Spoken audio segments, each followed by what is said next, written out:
미국인 유튜버 커플이 인천공항 입국장. 나오자마자 눈물 흘리며 여기가 천국인가요? 라고 외친 진짜 이유, 지금부터 밝혀드립니다. 여러분, 솔직히 말해서 요즘 미국인들 한국 오면 완전 멘붕 오는 거 아시죠?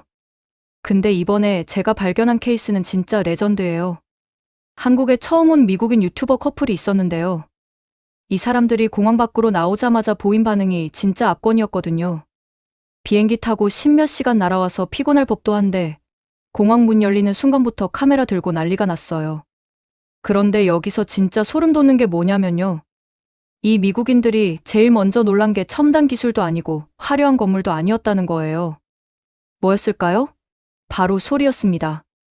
인천공항 근처에서 들리는 자연의 소리 말이죠. 귀뚜라미 소리, 새소리 이런 거요. 와, 이게 진짜 공항 근처 맞아요? 이렇게 평화로울 수가 있나요? 이렇게 외치는데 표정 좀 보세요. 완전 넋 나간 표정이에요. 생각해보면 당연한 거죠. 미국 대도시 공항 근처 가보신 분들은 아시겠지만 거기는 그냥 소음공해의 집합체거든요. 비행기 엔진 소음, 자동차 경적, 공사 소리, 온갖 기계음이 뒤섞여서 귀가 따가울 정도예요. 환경 소음 관리라는 개념 자체가 없는 거죠. 근데 한국은 어떤가요? 공항이라는 초대형 교통 허브 바로 옆에서도 귀뚜라미가 울고 새가 지저귀다는 게 말이 돼요? 이게 바로 한국의 환경 설계 철학이 얼마나 선진적인지를 보여주는 거예요. 도시 생태학적 관점에서 보면요. 한국의 도시 설계는 생물음향학적, 쾌적성까지 고려한 통합적 접근법을 취하고 있거든요. 단순히 건물 짓고 도로 깔고 끝나는 게 아니라 그 안에서 살아가는 사람들의 청각적 안정감까지 설계 단계에서부터 반영한다는 거죠.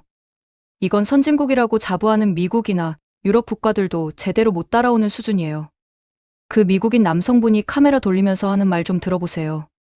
미국에서는 한 번도 들어본 적 없는 소리예요. 정말 흥미로워요. 이 말이 무슨 뜻인지 아세요? 자기 나라에서는 평생을 살아도 경험할 수 없는 청각적 쾌적함을 한국 공항 밖에서 처음 느꼈다는 얘기예요. 이게 얼마나 충격적인 문화 충격이겠어요? 그리고 이 커플이 길가에서 발견한 흔들의자를 보고 또 난리가 났어요. 누가 공항 근처에 이런 걸 둘 생각을 했을까요? 이렇게 외치는데요. 미국인들 입장에서는 이게 진짜 신세계인 거죠. 미국 공항 근처에 흔들의자, 상상도 못할 일이거든요. 거기는 그냥 황량한 주차장이랑 고속도로뿐이에요. 인간을 위한 배려 같은 건 찾아볼 수가 없죠. 근데 한국은 어떤가요? 공항 근처라는 공간도 그냥 교통의 중간 지점으로만 보지 않고 사람이 잠시라도 쉬어갈 수 있는 휴식 공간으로 설계한다는 거예요. 이게 바로 한국형 공간 설계 패러다임의 핵심이에요. 기능성과 감성을 동시에 잡는 하이브리드 설계 철학이죠. 그리고 입국 심사 과정은 진짜 압권이었어요. 이 미국인들이 뭐라고 했는지 아세요?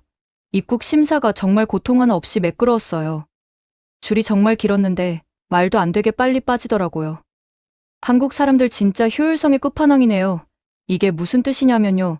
자기들은 자국 공항에서도 입국 심사 때문에 몇 시간씩 기다리는 게 일상인데 한국은 줄이 길어 보여도 실제로는 엄청 빠르게 처리된다는 거예요. 이게 그냥 우연일까요? 아니죠. 한국의 행정 시스템이 보여주는 프로세스 최적화 능력이에요. 생체인식 기술, 자동화 시스템, 그리고 무엇보다 직원들의 훈련된 업무 처리 능력이 결합되어 나타나는 결과물이거든요. 미국은 첨단 기술은 많다고 자랑하면서 정작 공항 입국 심사는 구식 방법으로 몇 시간씩 걸리게 만들잖아요. 기술을 가지고 있는 것과 그걸 실제로 효율적으로 활용하는 건 완전히 다른 차원의 문제라는 거죠. 그리고 공항 내부를 보고 또 놀랐어요. 바닥에서 빛이 나는 것 같아요. 모든 게 새 것처럼 관리되고 있네요. 여러분, 이게 무슨 의미인지 아시죠? 한국의 시설 관리 수준이 얼마나 철저한지를 보여주는 거예요. 미국 공항 가보면 바닥은 지저분하고 여기저기 금 가 있고 시설은 낡았는데도 방치되어 있거든요. 세금은 엄청 거두면서 정작 공공시설 관리는 개판인 게 미국이에요. 근데 한국은 어떤가요? 하루에도 수십만 명이 지나다니는 인천공항 바닥이 거울처럼 반짝이는 거예요. 이게 얼마나 섬세한 관리 시스템을 요구하는 일인지 아세요? 청소 인력 배치부터 시작해서 청소 장비, 청소 시간대 설정, 청소 방법 표준화까지 모든 게 완벽하게 시스템화되어 있어야 가능한 일이거든요. 레아라는 여성분이 한국 첫 느낌을 묻는 질문에 뭐라고 답했는지 아세요? 정말 할 말을 잃었어요. 너무 완벽해요. 이렇게 말하면서 엄지를 치켜 세우는데요. 이게 립 서비스가 아니라는 게 표정에서 다 드러나요. 진심으로 압도당한 거죠. 그리고 이들이 청라로 이동하는 과정이 진짜 소름이었어요. 공항철도 타고 가면서 창밖을 보는데 한국의 아파트를 보고 완전 멘붕 오는 거예요. 저게 한국의 아파트인가요? 정말 높고 멋지네요. 미국인들 입장에서 한국식 아파트 단지는 정말 신세계거든요. 미국은 대부분 단독주택 아니면 낮은 아파트인데 한국처럼 수십 층짜리 고층 아파트가 수백 채씩 체계적으로 배치되어 있는 걸 본 적이 없는 거예요. 청라에 도착해서는 또 난리가 났죠. 이 도시 진짜 아름다워요. 계획도시라서 그런지 모든 게 줄이 딱딱 맞고 깨끗해요. 마치 미래 도시에 온 것 같아요. 여러분, 이 말이 뭔지 아세요? 한국의 신도시 개발 능력이 얼마나 체계적이고 선진적인지를 보여주는 거예요. 도시공학적 관점에서 보면요. 청라 같은 한국의 신도시들은 통합적 도시 설계 방법론의 교과서적 사례예요. 주거, 상업, 업무, 여가 공간이 유기적으로 연결되어 있고 교통 체계도 완벽하게 설계되어 있죠. 건물들 사이로 흐르는 수로와 산책로를 보고 이 미국인들이 또 감탄하는데 이게 그냥 예쁘게 만들어 놓은 게 아니라 수리학적 계산과 생태학적 고려를 통해 설계된 거거든요. 미국의 신도시 개발을 보면요. 그냥 격자 형태로 도로 깔고 땅 팔고 끝이에요. 전체적인 도시 디자인이나 주민들의 삶의 질 같은 건 고려하지 않죠. 그러니까 차 없으면 생활 자체가 불가능한 괴랄한 구조가 나오는 거예요. 근데 한국은 어떤가요? 걸어서 생활이 가능한 보행 친화적 도시, 대중교통으로 모든 게 해결되는 교통체계. 자연과 도시가 조화를 이루는 환경 설계까지 모든 게 완벽하게 계획되어 있어요. 그리고 이들이 설빙에 가서 빙수를 본 순간이 진짜 레전드였어요. 오 마이 갓. 이거 진짜 미쳤어요. 망고 보세요. 아이스크림 보세요. 전부 다 최고예요. 이렇게 소리 지르는데요. 한 입 먹어보더니 맛있어요. 라는 한국말을 연발하면서 거의 울 것 같은 표정을 짓는 거예요. 여러분, 미국 빙수가 뭔지 아세요? 그냥 얼음 갈아서 시럽 뿌린 게 전부예요. 식감은 서걱서걱 거칠고 맛은 인공 감미료 맛만 나고 토핑이랍시고 올려놓은 것들은 질도 떨어지죠. 근데 한국 빙수는 어때요? 눈꽃처럼 곱게 갈린 얼음은 입안에서 사르르 녹고 그 위에 올라간 생과일은 신선함이 터져나오고 아이스크림은 부드러움의 극치를 보여주죠. 이게 우연일까요? 아니에요. 한국의 식품 기술력과 디저트 개발 능력이 세계 최고 수준이라는 거예요. 빙수 하나를 만들어도 얼음 입자의 크기, 우유의 농도, 과일의 신선도, 토핑의 배치까지 모든 걸 과학적으로 계산해서 만드는 게 한국이거든요. 미국처럼 대충 만들어서 파는 게 아니라는 거죠. 그리고 카페에서 음료 사이즈를 보고 또 놀랐어요. 3XL 사이즈를 보고 세상에 3XL 사이즈라니요? 이건 거의 드럼통 아닌가요? 라며 웃는데 이게 뭔지 아세요? 한국의 서비스 정신이 얼마나 대범한지를 보여주는 거예요. 미국은 음료 사이즈 크다고 자랑하지만 정작 질은 형편없잖아요. 한국은 사이즈도 크면서 맛도 좋고 가격도 합리적이에요. 청라의 야경을 보면서 이 미국인들이 한 말이 진짜 핵심이에요. 이 도시는 꼭 거대한 공원 안에 도시를 집어넣은 것 같아요. 자연과 건물이 어떻게 이렇게 완벽하게 섞여 있을 수 있죠? 이게 바로 한국 도시 설계의 철학이거든요. 자연을 파괴하고 건물을 짓는 게 아니라 자연과 건물이 공존하는 방식으로 설계한다는 거죠.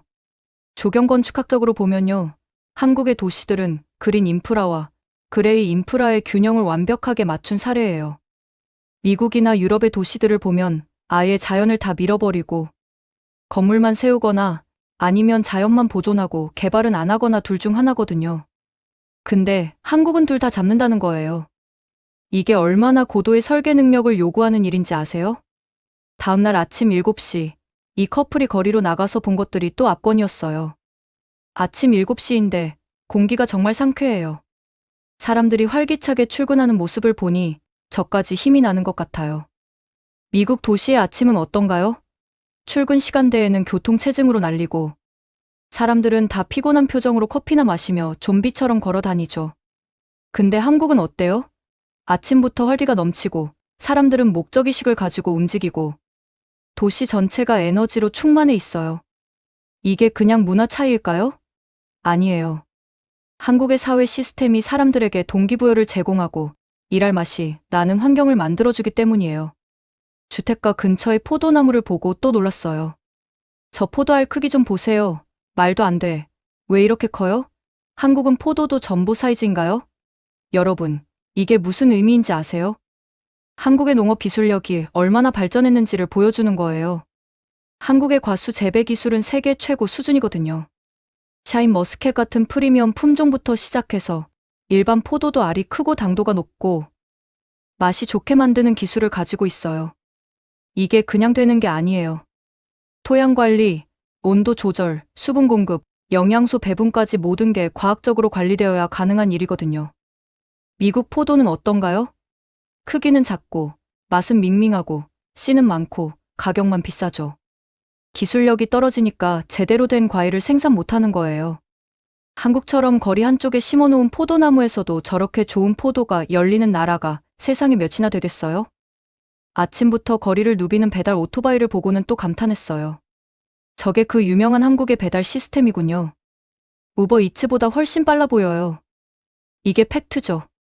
한국의 배달 시스템은 전 세계에서 가장 빠르고 효율적이에요. 로지스틱스 관점에서 보면요. 한국의 배달 시스템은 실시간 최적 경로 알고리즘, 고밀도 배달망, 그리고 숙련된 배달 기사들의 전문성이 결합된 완벽한 시스템이거든요. 미국의 우버이츠나 도어대시 같은 건 한국 배달 시스템의 발끝에도 못 미쳐요. 속도도 느리고, 가격은 비싸고, 음식은 식어서 오고, 서비스 품질도 들쑥날쑥하죠.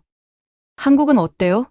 주문하면 30분 안에 따끈따끈한 음식이 도착하고, 가격은 합리적이고, 배달 기사님들은 프로페셔널하게 일하시죠.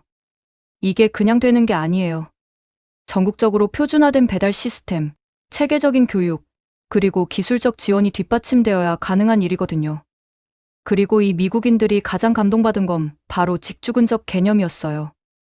여기 살면 차가 필요 없겠어요. 일하고, 자고, 노는 게 이 안에서 다 해결되잖아요. 이건 정말 혁명적인 설계예요. 이 말이 얼마나 중요한지 아세요? 미국은 주거지역, 상업지역, 업무지역이 완전히 분리되어 있어요. 집에서 회사까지 차로 1시간, 쇼핑하러 가려면 또 차로 30분, 공원 가려면 또 차로 이동해야 하죠. 결국 미국인들은 하루에 몇 시간씩 차 안에서 보내는 거예요. 이게 삶의 질을 얼마나 떨어뜨리는지 아세요?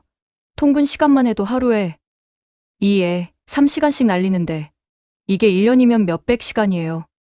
인생을 차 안에서 낭비하는 거죠. 근데 한국은 어떤가요? 아파트 단지에서 걸어서 5분이면 대형마트, 10분이면 회사, 바로 옆에는 공원, 지하철역도 가깝고 병원, 학교, 문화시설 모든 게 생활권 안에 있어요. 이게 얼마나 혁명적인 도시 설계인지 아세요? 도시계획학에서 말하는 15분 도시, 20분 도시 개념이 있는데요. 한국은 이미 이걸 수십 년 전부터 실현하고 있었던 거예요. 서구 선진국들이 이제야 우리도 이렇게 만들어야 한다며 연구하고 있는 개념을 한국은 진작부터 일상에서 구현하고 있었다는 거죠. 이게 한국 도시 설계의 선진성을 보여주는 결정적 증거예요. 미국은 어디 한번 가려면 차 타고 한참을 가야 하는데 여긴 모든 게 걸어서 가능하네요. 정말 여기서 살고 싶어요. 이 미국인의 진심 어린 고백이 모든 걸 말해주죠. 자기 나라에서는 평생을 차에 의존하며 살아야 하는데 한국에서는 걸어서 모든 게 해결된다는 게 얼마나 큰 자유인지 깨달은 거예요. 환경 친화적 관점에서도 이건 엄청난 차이예요. 미국은 1인당 탄소 배출량이 세계 최고 수준인데 그 이유 중 하나가 바로 차 의존적인 도시 구조 때문이거든요. 근데 한국은 보행과 대중교통 중심의 도시 설계로 탄소 배출을 획기적으로 줄이고 있어요. 미국이 기후 위기 운운하면서도 정작 도시 구조는 그대로 두는 동안 한국은 진작부터 실질적인 해결책을 실행하고 있었던 거죠. 중간에 인형 뽑기 가게에서 $15를 쓰고도 인형은 못 뽑았지만 너무 즐거웠어요. 나며 좋아하는 모습도 인상적이었어요. 한국의 오락 문화가 얼마나 매력적인지를 보여주는 거죠. 미국의 오락실은 어떤가요? 낡았고, 지저분하고, 게임기도 고장나 있고, 분위기도 음침해요. 근데 한국의 인형 뽑기 가게는 어때요? 깔끔하고, 밝고, 최신 기계들이 즐비하고, 인형 종류도 다양하고, 분위기도 활기차죠. 이게 그냥 차이가 아니라 한국이 오락 산업에도 얼마나 투자하고 관리하는지를 보여주는 거예요. 그리고 햄버거를 먹은 장면이 진짜 백미였어요. 미국인이 한국에서 햄버거를 먹는다는 것 자체가 아이러니한데 결과는 대반전이었죠. 솔직히 말할게요. 이 햄버거 미국 본토에서 먹는 것보다 훨씬 맛있어요. 빵도 부드럽고 재료가 너무 신선해요. 여러분, 이게 무슨 의미인지 아세요? 햄버거의 본고장이라는 미국이 정작 햄버거 품질에서는 한국에 졌다는 거예요. 이게 얼마나 굴욕적이겠어요? 자기들이 만든 음식을 자기들보다 더 잘 만드는 나라를 만난 거잖아요. 한국의 패스트푸드 품질 관리 수준은 세계 최고예요. 같은 브랜드 햄버거라도 한국에서 먹으면 빵은 더 부드럽고 패티는 더 신선하고 야채는 더 싱싱하고 소스는 더 맛있어요. 왜 그럴까요? 한국 소비자들의 눈높이가 높기 때문이에요. 한국 사람들은 패스트푸드라도 절대 대충 만든 거 안 먹거든요. 품질이 떨어지면 바로 외면하고 SNS에 바로 올라가고 매출이 곤두박질치죠.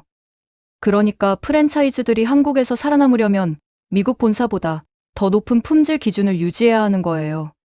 결과적으로 한국에서 파는 햄버거가 미국에서 파는 것보다 더 맛있어지는 역전 현상이 발생하는 거죠.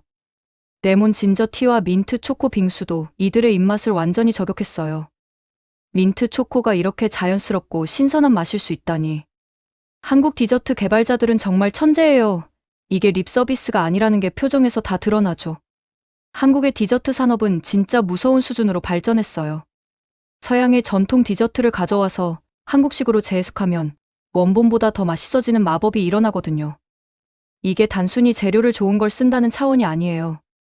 한국 사람들의 미각 감수성과 완벽주의가 결합되어 나타나는 결과물이에요. 음료 하나를 만들어도 온도, 농도, 향, 식감, 비주얼 모든 걸 완벽하게 맞추려고 노력하는 게 한국이에요.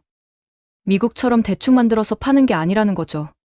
그러니까 같은 민트 초코 빙수라도 한국에서 먹으면 차원이 다른 맛이 나오는 거예요.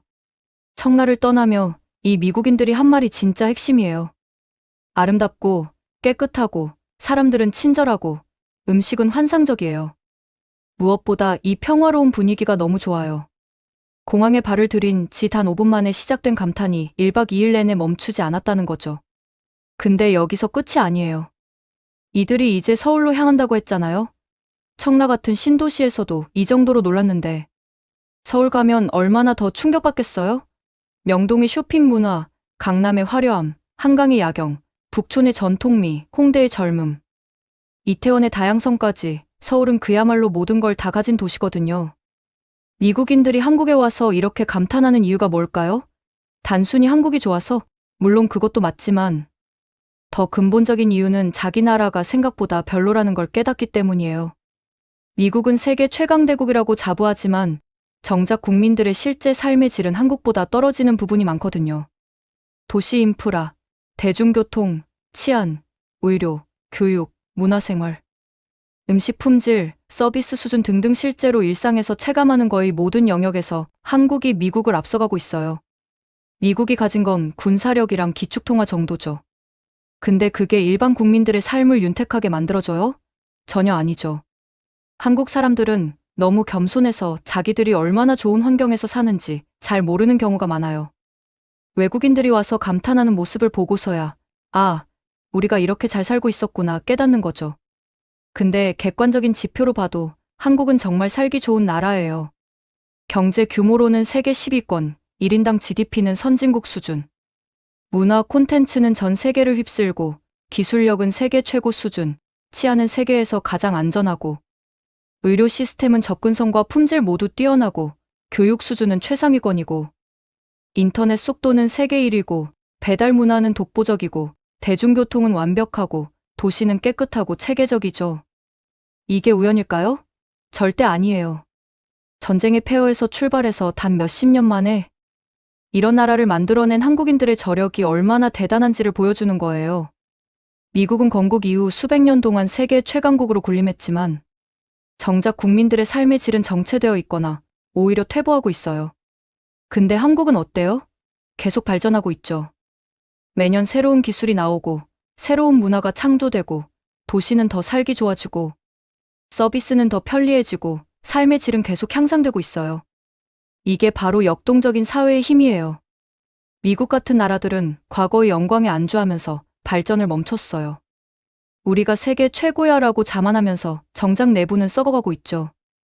인프라는 낡았고, 사회 시스템은 비효율적이고, 빈부격차는 심화되고, 교육은 무너지고, 의료는 엉망이고, 총기 사고는 일상이고, 마약은 만연하고, 정치는 극단적으로 분열되어 있어요. 근데 한국은 문제가 있으면 바로 해결하려고 노력하죠. 완벽하진 않지만 계속 개선하려는 의지가 있어요. 이게 미국과의 결정적인 차이점이에요.